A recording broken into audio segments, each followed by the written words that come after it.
आओ संत महात्माओं, परम प्यार से बोलिए धन्यकार जी। आओ संत महात्माओं, आज बात चल रही है कि हमें सिमरन कैसे करना है। ऐसे करें सिमरन जिससे मन से सारे दुख दूर हो जाएं, गम ऐसा करें सिमरन जिससे सारे गम दूर हो जाएं, जिससे जीवन में खुशहाली आ जाए, सदगुरु की कृपा बरसे। तो पहले तो सही तरीके से सिमरन करना सीख लो। ये इशारा आ रहा कि हम सिमरन कैसे करते हैं, क्या क्या तरीका हम सिमरन करने में अपनाते हैं, किस समय हम सिमरन करते हैं। तो आओ संत महात्माओं कि देखिए, कलयुग केवल नाम आधारा, सुमर सुमर नर उतरे पावा। कह रहे कलयुग में इस नाम का आधार लीजिए और सुमर सुमर के भवसागर से पार हो जाइए। तो आओ संत महात्माओं, हमें सुमरण करना है परमात्मा का, लेकिन कैसे सुमरण करना है। एक बार आपने लैला मजनू का एक नाटक देखा, तो मजनू क्या है, वो लैला लैला पुकार रहा है, हाय लैला हाय लैला हाय लैला। अंधा हो गया इश्क में, क्योंकि सच्चा इश्क था लैला से। क्योंकि चोट अगर लैला को मारी जाती थी तो मजनू को लगती थी, मजनू को मारी जाती थी तो लैला को लगती थी। यानी आत्मा परमात्मा बन चुकी थी।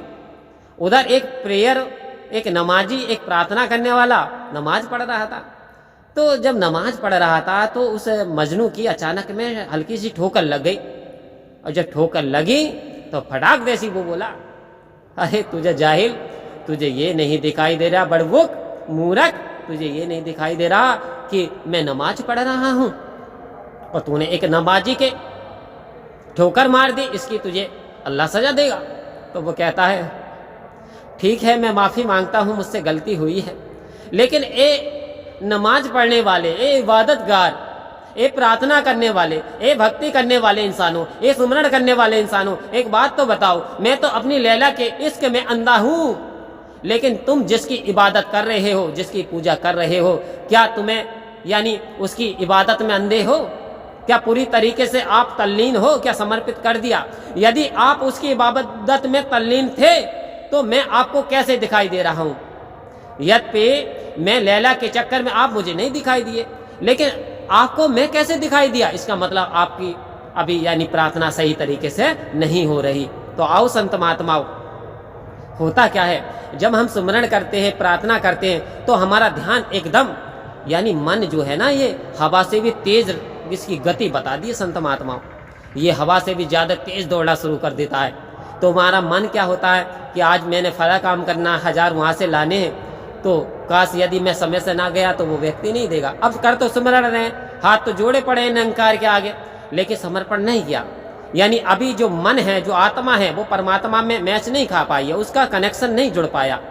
तो आओ संत महात्माओं, सतगुरु इस ओर इशारा दे रहे हैं, जब आप सिमरण करें तो आपको सारे सांसारिक पदार्थों को एक तरफ रखते हुए मन केवल परमात्मा में ले जाना है।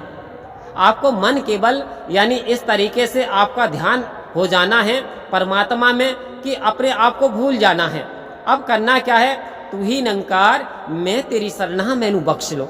हे प्रभु, तू ही निरंकार है। अब सब वस्तुओं में निरंकार का अभ्यास कीजिए, निरंकार का एहसास कीजिए। अब मैं प्रभु तेरी शरण में आ गया हूँ, मुझे बख्श दो, please forgive me, please forgive my disqualities, यानी अदर विशेष दूसरी जो भी बुराइयां मेरी क्षमा कर दीजिए प्रभु, अब मैं तेरी शरण में आ गया हूँ। जब इंसान की ये जो मैं इंसान अपनी समर्पित कर देता है परमात्मा को, तो वास्तव में उसका सिमरन फलीभूत हो जाता है। आओ संत महात्माओं, काम वासना लालचाओं से दूर रहते हुए जिस वक्त सिमरन करें तो पूरी तरीके से डेडिकेशन हो जाए ईश्वर के समक्ष, तो वास्तव में हमारा सिमरन काम करेगा और सदगुरु की हम पे बड़ी रहमत और करम बरसेंगे और हमारी बारी न्यारी हो जाएंगे। परम प्यार से कहिए धन्यकार जी।